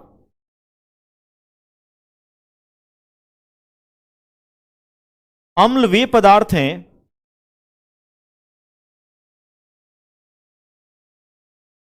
अम्ल वे पदार्थ हैं जो जल में H+ आयन देते हैं, जो जल में H+ आयन देते हैं और क्षार वे पदार्थ हैं, क्षार वे पदार्थ हैं तो जल में OH नेगेटिव देते हैं, जो जल में OH नेगेटिव, OH नेगेटिव को भी थोड़ा सा बोल्ड कर देना। जल बोले तो एक्वस सोल्यूशन बोले, जलीय विलयन कहे, बात एक ही है डियर, है ना। तो ये आर्हीनियस साहब ने पहली बार कहा था कि हम एसिड्स उन्हें बोलेंगे जिसको जल में डालते ही क्या करेगा, वो H+ देगा, और OH नेगेटिव जो देगा वो क्या कहलाएगा, हमारा बेस कहलाएगा, क्षार कहलाया। इनसे पूछेगा गया कि भाई मान लो हम इसके अकॉर्डिंग कैसे बताएंगे कि स्ट्रांग है कि वीक है। इन्होंने कहा कि भाई जो एसिड जल में डालते ही मैक्सिमम अमाउंट में H+ देगा, मैक्सिमम अमाउंट में H+ देगा, और उस H+ को रीड कौन करेगा, वी नो यूनिवर्सल इंडिकेटर। मैंने कहा ना वो स्ट्रेंथ पता लगा लेता है कि H+ का कंसंट्रेशन कितना है। तो जिस विलयन में H+ की सांद्रता ज्यादा होगी वो आपका प्रबल अम्ल होगा, जिस विलयन में H+ की सांद्रता क्या होगी डियर, कम होगी, जो कम मात्रा में H+ देगा वो क्या होगा, वीक एसिड। जिसकी सांद्रता OH नेगेटिव हाई होगी वो प्रबल क्षार, और जिसकी कम होगी वो वीक बेस, दुर्बल क्षार होगा। मतलब यदि हम स्ट्रेंथ दिखाना चाहेंगे कौन प्रबल है कौन वीक है, तो हम H+ के आधार पर और OH- के आधार पर दिखा सकते हैं। ये सिद्धांत आर्हीनियस ने दिया था। कभी आपसे पूछ दे, है ना, कि ये कंसेप्ट किसके द्वारा दिया गया था कि यदि किसी अम्ल को जल में डालने पे H+ देता है और बेस को डालने पे OH नेगेटिव देता है, या कभी पेपर में आ गया क्वेश्चन कि किसी अम्ल के स्ट्रेंथ को, मजबूती को पता लगाना है, तो आप किसके आधार पे पता लगाएंगे, और यदि ऑप्शन में दिया है H+ आयन की सांद्रता, ऑब्वियस सी बात है डियर, इसकी सांद्रता, या OH नेगेटिव की सांद्रता, यदि इसकी सांद्रता उस विलयन में हाई है, स्ट्रॉन्ग है, इसकी सांद्रता कम है तो वीक है। Clear point. अब ध्यान देना, फॉर एग्जाम्पल आते हैं डियर, एक एग्जाम्पल इस पे नोट करते हैं। जैसे डियर आपका HCl है, क्या है, आप सभी को पता है कि ये स्ट्रॉन्ग एसिड में आता है, और HCl जैसे वी नो वाटर में हम डालते हैं, वाटर में डालते हैं तो डियर ये टूट जाता है आपका H+ में और Cl-, यानी हायर अमाउंट में क्या देता है डियर, ये आपका H+ देता है, और यही वो H+ जब हाइड्रोजन से मिलेगा, ऑब्वियस सी बात है डियर, H3O, और प्लस तो आ जाएगा ना, जिसको हम हाइड्रोनियम आयन कहते हैं। क्या बोलते हैं, हाइड्रोनियम आयन। मेरी बात समझ में आ रहा है जो कहना चाह रहे हैं। ये HCl को हमने तोड़ा, भाई पहला हमेशा टूटेगा पॉजिटिव में, माइंड मेकअप कर लेना इसके अकॉर्डिंग। जो टूटेगा वो रीजन मेटल नॉन मेटल में पढ़ेंगे हम लोग। ये पहला हमारा पॉजिटिव, दूसरा क्या होगा डियर, नेगेटिव। और जैसे हमने जल में डाला HCl टूटा, तो ये H+ इसके साथ क्या होता है डियर, बाइंड होता है, और बाइंड होने के बाद से क्या बनाता है, हाइड्रोनियम आयन H3O पॉजिटिव। आप क्वेश्चन जब देखोगे बिहार PCS में, तो क्वेश्चन पूछा भी गया था कि शुष्क, हाँ ये आपका, ये तो आपका न्यूट्रल कंडीशन में तो एब्जॉर्ब किया है ना, ये तो हम मेन ये है ना जो जितना देगा, वो तो H+ हाइड्रोजन से जुड़ गया है, ये तो हाइड्रोनियम आयन हो गया आपका। मेन हमारा ये कौन है, ये आपका स्ट्रांग हुआ, क्योंकि ये हायर अमाउंट में क्या दे रहा है, H+ दे रहा है। तो क्वेश्चन यही था कि शुष्क HCl लेते हैं, शुष्क HCl था ना डियर, ड्राई HCl था, और ड्राई HCl को ड्राई लिटमस पेपर, यदि ड्राई ना देकर के लिक्विड भी पूछ देता ना लिटमस पेपर, तो भी रिएक्शन वी नो क्या होता डियर, होता। क्योंकि लिटमस पेपर यदि मान लो सॉल्यूशन फॉर्म में है, HCl आएगा तो वो भी तो सॉल्यूटेड फॉर्म में चला जाएगा ना, तो एक तो सॉल्यूशन होना चाहिए इन केस। लेकिन दोनों क्या मेंशन किया था, ड्राई मेंशन किया था कि ड्राई HCl है और इन केस ड्राई क्या है, लिटमस पेपर है। ऑब्वियस सी बात है डियर, रीजन है कोई चेंज नहीं होगा। क्यों? क्योंकि वो HCl डिजॉल्व होगा नहीं, मतलब जब वो H+ देगा नहीं तब ये बनेगा नहीं, तब ये बनेगा नहीं। भाई ये तभी बन रहा है ना हाइड्रोनियम आयन, जब वो वाटर में तोड़ दिया H+ और वो H+ आके इससे क्या हो गया, बाइंड हो गया। भाई जितना H+ देगा तभी तो स्ट्रॉन्ग एसिड में जाएगा ना, क्योंकि दोनों ड्राई है तो वो घुलेगा ही नहीं, और जब घुलेगा ही नहीं तो हम कैसे बताएंगे कि एसिड है कि बेस है। बात समझ में आया जो कहना चाह रहे हैं आप? वो क्वेश्चन के आंसर देखिएगा, साफ मेंशन है कि आई हैव नॉट बी है ना माइंडेड इन दैट क्वेश्चन कि उसमें HCl H+ देने की कैपेसिटी नहीं होगी। ऑब्वियस सी बात है डियर, H+ देगा ही नहीं, जो कि सूखा क्षेत्र है, ड्राई में है, वो कहाँ डिजॉल्व होगा। हाँ हाँ, फिर तो लिक्विड होगा तो होगा ना डियर,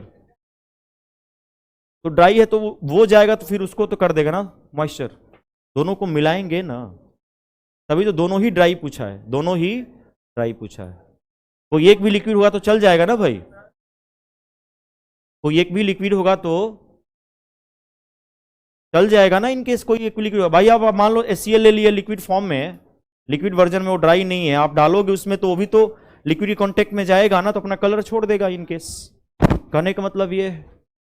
अब ये हुआ डियर कि जब आर्हीनियस ने ये कंसेप्ट को बता दिया कि जिसको जल में डालेंगे H+ दे देगा वो अम्ल है, जिसको जल में डालेंगे OH नेगेटिव देगा वो बेस है।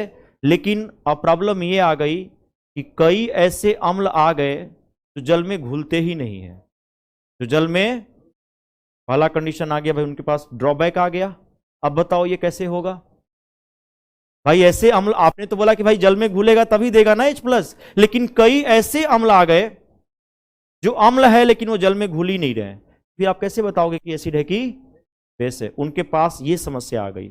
दूसरी बात कि कई साइंटिस्ट ने कहा कि भाई मान लो हमारे पास HCl है, ध्यान दीजिएगा, इस HCl को हमने H2O में डाला, ऑब्वियस सी बात है ये डालते ही ये H+ और Cl नेगेटिव में टूट गया। लेकिन यही HCl को यदि मैं बेंजीन में डालूंगा, किसमें डालूंगा, बेंजीन में, C6H6 बेंजीन में डालूंगा, ये घुल तो जाएगा, घुलेगा, लेकिन घुलने के बावजूद भी एसिड बिहेव नहीं शो करेगा। घुलने को घुल जाएगा तो भी एसिड नहीं है, माने बेंजीन में पार्शियली ये घुलेगा, लेकिन घुलने के बावजूद, मतलब इसमें ये बेंजीन में भी पार्शियली तौर पे ये H+ और Cl नेगेटिव देगा, लेकिन देने के बावजूद भी ये एसिड नहीं कर रहा है।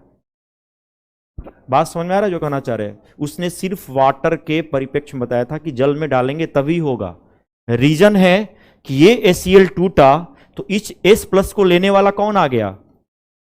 आ गया ना भाई, ले तो लिया ना यार। मान लो मैं तोड़ रहा हूं और कोई लेने वाला है नहीं, तो फिर तोड़ने से फायदा क्या? फिर तोड़ने से फायदा क्या? तो कम से कम ये H+ दिया तो इसको एक्सेप्ट तो कर लिया ना H2O, और करने के बाद क्या बना दिया dear?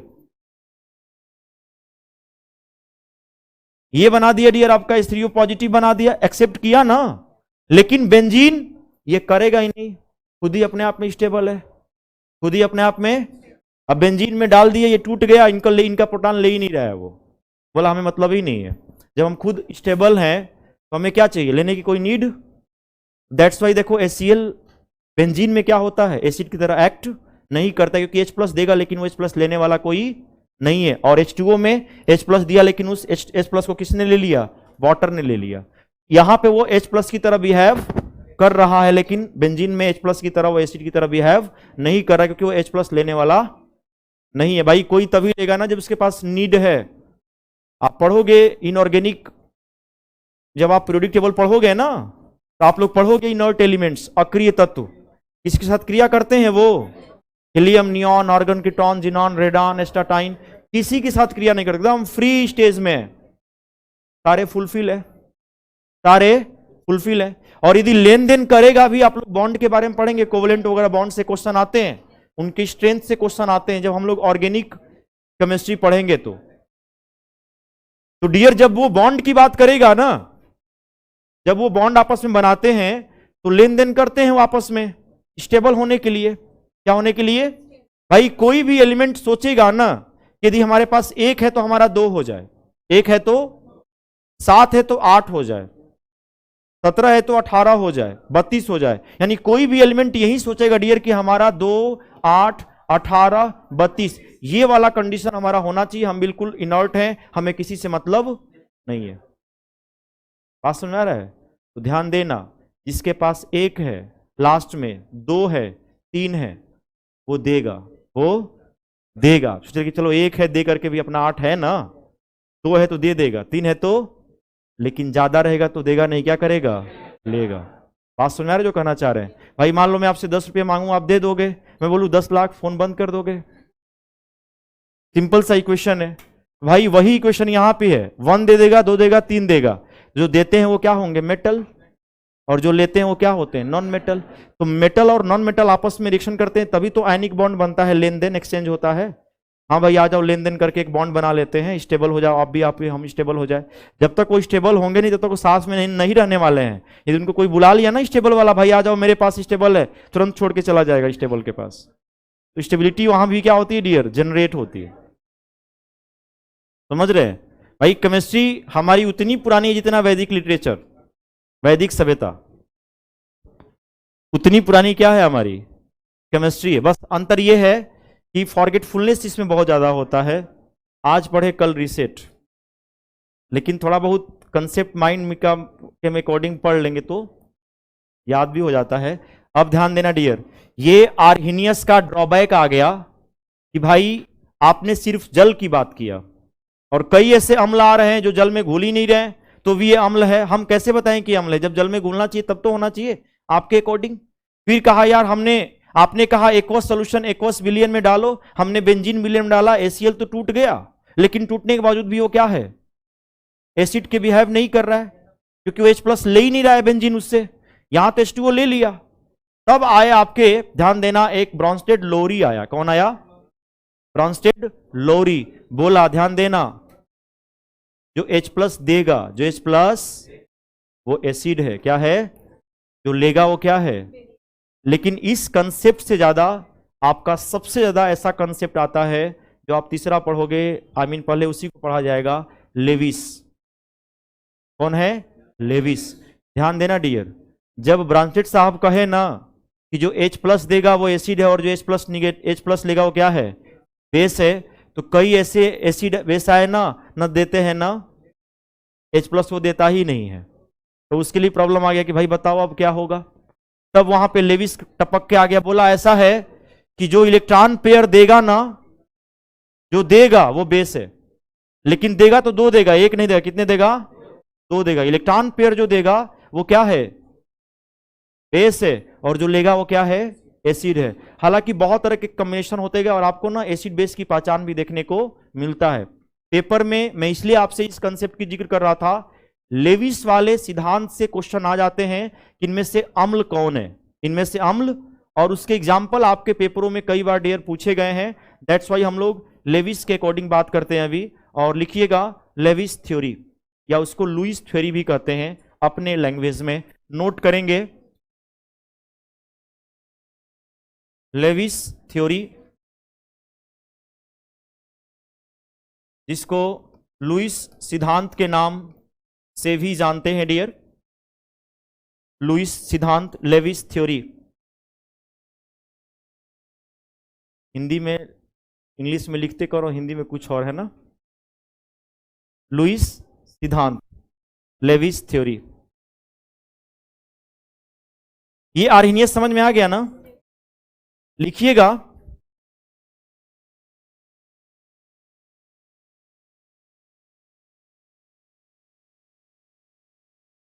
according to Lewis theory, according to Lewis theory,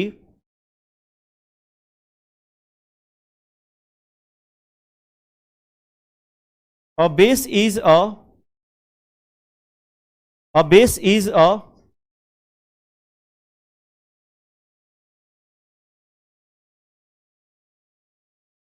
electron pair donator. A base is a electron pair donator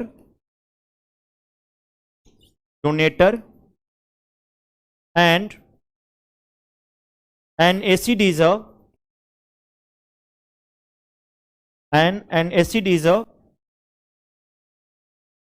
electron pair acceptor. Electron pair donator को रिस्पेक्ट दे देंगे और इलेक्ट्रॉन पेयर एक्सेप्टर को रिस्पेक्ट दे देंगे। लिखना, लुईस सिद्धांत के अनुसार, Lewis सिद्धांत के अनुसार क्षार वे पदार्थ होते हैं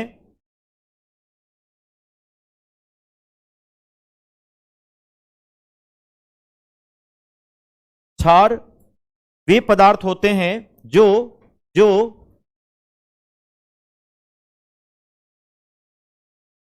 एकाकी इलेक्ट्रॉन युग्म, जो एकाकी, एकाकी मतलब सिंगल, एकाकी सिंगल, अब प्योर हिंदी लिख रहा हूं तो हंसना मत, एकाकी इलेक्ट्रॉन युग्म देते हैं, इलेक्ट्रॉन युग्म देते हैं और क्षार वे पदार्थ हैं, सॉरी, और अम्ल वे पदार्थ हैं, और अम्ल वे पदार्थ हैं जो एकाकी इलेक्ट्रॉन युग्म ग्रहण करते हैं। ठीक है, आपसे कभी क्वेश्चन पूछ दे कि अम्ल होते हैं, मान लो इसी को क्वेश्चन बना दिया एमसीक्यू वर्जन में, नोट कर लिया सबने, अम्ल होते हैं और मेंशन किया है electron pair donator, electron pair acceptor mention कर रखा है, तो आपको पता होना चाहिए ना भाई, जो इलेक्ट्रॉन पेयर क्या करता है, डोनेट करता है, वो अम्ल नहीं होता है, वो क्या होता है, बेस होता है। जो इलेक्ट्रॉन पेयर एक्सेप्ट करेगा वो क्या होगा आपका, करेगा तो इलेक्ट्रॉन पेयर मतलब एकाकी, असिंगल, दो, भाई पेयर में दो ही होंगे ना, तो दो क्या करेगा, वो एक्सेप्ट करेगा। ये कहा कि जो इलेक्ट्रॉन पेयर देता है वो क्या है, बेस है, और जो लेता है वो एसिड है। एक सिंपल सा एग्जाम्पल से कंसेप्ट को समझते हैं कि कैसे एसिड है कि बेस, एक सिंपल, और फिर मैं आपको बहुत सारे एग्जाम्पल एक जगह नोट करवा दूंगा। तो सभी बच्चे यहां पे वो एग्जाम्पल फोकस करेंगे। जैसे डियर एक एग्जाम्पल है अमोनिया, बोरान और फ्लोरीन के तीन पार्ट है, तो बोलेंगे try fluoride, ammonia boron try fluoride. पीछे भी क्लियर हो रहा है ना सबको? तो अमोनिया बोरान ट्राई फ्लोराइड ये आपके पास एक एग्जाम्पल है, और आपसे क्वेश्चन आ जाता है कि भाई अमोनिया एसिड है कि बेस है, आपको कुछ नहीं पता है, आपको पता ही नहीं कि अमोनिया बेस है कि, वैसे रट्टा मारे होंगे तो अलग बात है, आपको कुछ पता ही नहीं है कि अमोनिया एसिड है कि बेस है, कुछ नहीं पता है, आपको उसी कंसेप्ट के अकॉर्डिंग कैच करना है जो लेविस थ्योरी ने कहा है। और इसके पहले हालांकि मुझे पता है 50 ग्राम ही समझ में आएगा, क्योंकि मैं आपको बॉन्ड करने सिखाया नहीं हूं, दैट्स वाई फ्लो थोड़ा सा आप में कम होगा, लेकिन तो भी आ जाएगा। ध्यान देना कैसे, आप लोग पढ़िएगा एटॉमिक स्ट्रक्चर में बचा हुआ सेगमेंट। जैसे डियर नाइट्रोजन है, नाइट्रोजन का एटॉमिक नंबर 7 होता है, मैंने कहा भी था कि 1 से 30 तक, पहले ही बोला था।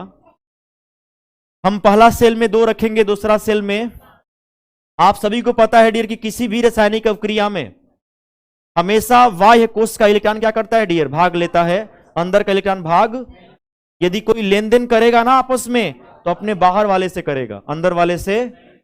आप देखो डियर इसके पास 5 है, ये किसी को देगा नहीं, लेगा। इसको पता है कि यदि हम 3 ले लेंगे तो हम 8 हो जाएंगे, मतलब 10 हो जाएंगे, क्या हो जाएंगे डियर, नियान हो जाएंगे। क्या हो जाएंगे, समझ रहे होंगे जो मैं कहना चाह रहा हूं अब।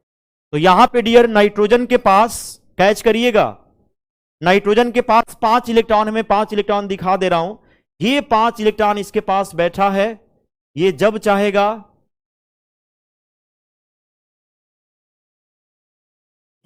चाहेगा विनो शेयरिंग करेगा इसका मन, और यहां पे ये 5 इलेक्ट्रॉन आप देख पा रहे होंगे, 5 ही है ना।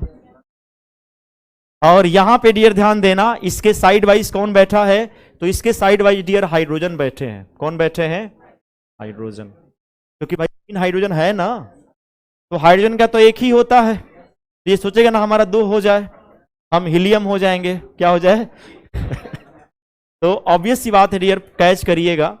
यहां पे इसके पास एक है, इसके पास एक है, इसके पास, बोले भाई साहब हम शेयर कर लेते हैं आपस में, और शेयरिंग होगा तो भाई घर पे तो करेगा नहीं, बीच में ही शेयर करेगा ना। अब मैं बोलूं कि हाँ भाई 1 लाख का बिजनेस करना है, 50 आप देंगे 50 हम देंगे। अब वो बिजनेस यदि आप घर पे करोगे, 1 लाख अपने ही घर पे लेके चले गए, तो फिर लड़ाई भी हो सकती है इन केस। कॉम्बिनेशन के लिए क्या होगा भाई, बीच में होगा। तो मीडिएटर डियर देखो, ये भी अपना बीच में भी। अब आप देख रहे हो डियर कि इसका तो 2 हो गया, इसका भी अपना 2 हो गया, इसका भी अपना 2। अब इसका देखो 8 हो रहा है कि नहीं, इसका भी डियर 8। देखो 2 2 4 5 तो पहले से था, और 3 हाइड्रोजन वाला 8 हो गया। लेकिन अभी भी इसके पीठ पे 2 बैठा हुआ है, जो किसी के साथ शेयर कर सकता है। भाई 2 बैठा है ना, अकेले बैठा है, शेयर तो 3 ही किया है ना जी, 2 तो बैठा है ना। अब इसके बगल में कौन आ गया, अब इसके बगल में डियर आ गया बोरान, कैच करिएगा। और यहां पे डियर आपका बोरान है, इसमें कितने फ्लोरीन है डियर, तो 3 है, ये फ्लोरीन है, ये फ्लोरीन है, ये फ्लोरीन है। आप सभी को पता है डियर कि बोरान का 5 होता है, यानी 2 और 3, इसके पास तो सिर्फ 3 है, तो 3 देखो डियर हमने दिखा दिया, 1 2 3।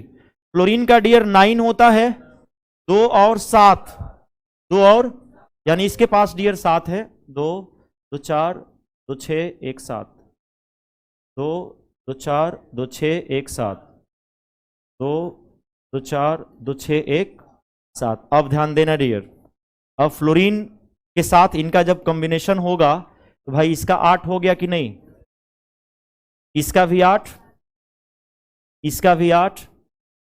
लेकिन अब इसका देखें 8 हो रहा है कि, तो इसके पास डियर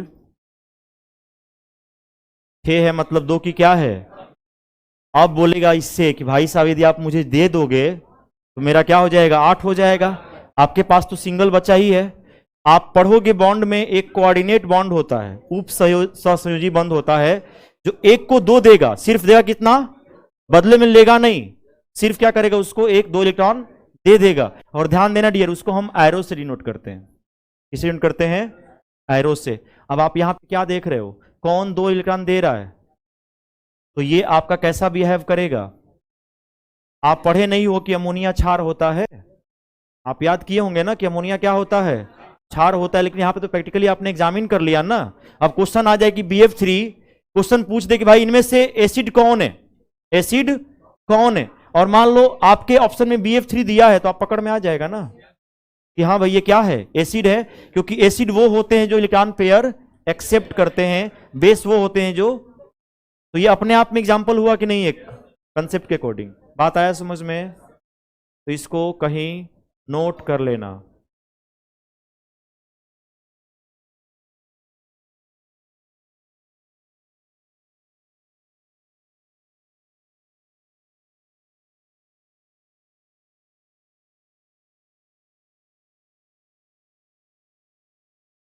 नहीं, बॉन्डिंग है, बॉन्डिंग है।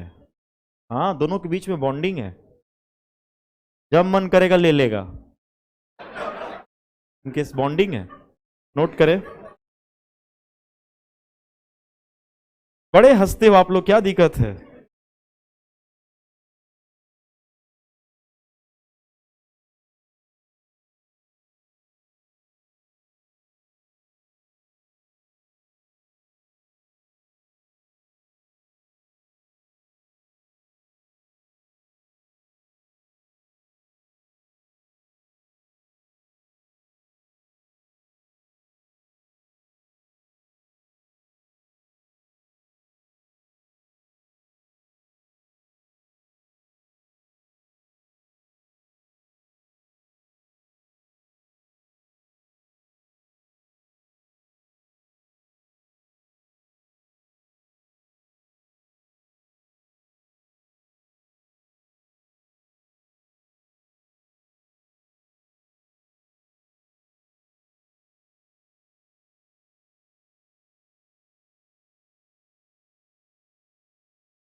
बिल्कुल शिवम बता रहे हैं डियर, एग्जाम्पल और बता रहे हैं। बोरिक एसिड का यूज हम लोग बहुत जगह करते हैं विनो, आप लोग नोट करते चले। बोरिक एसिड का हम लोग यूज और भी जगह करते हैं डियर, एज लाइक इंसेक्टिसाइड्स, कीटों को मारने के सेंस में। एंटीसेप्टिक तौर पे भी हम बोरिक अम्ल का प्रयोग करते हैं, यू नो।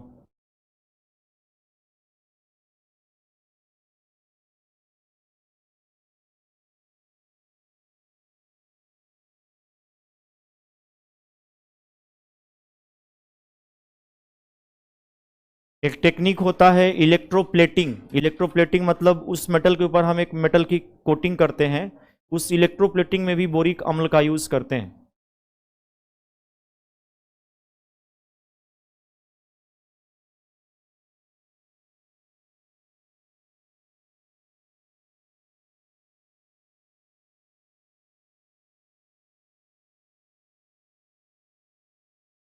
इसी स्ट्रक्चर को थोड़ा सा यहाँ पे हमारा बेस हो गया और ये एसिड, आप ये लिख लेना तो बाद में रीसेट हो जाएंगे, लिख लेना।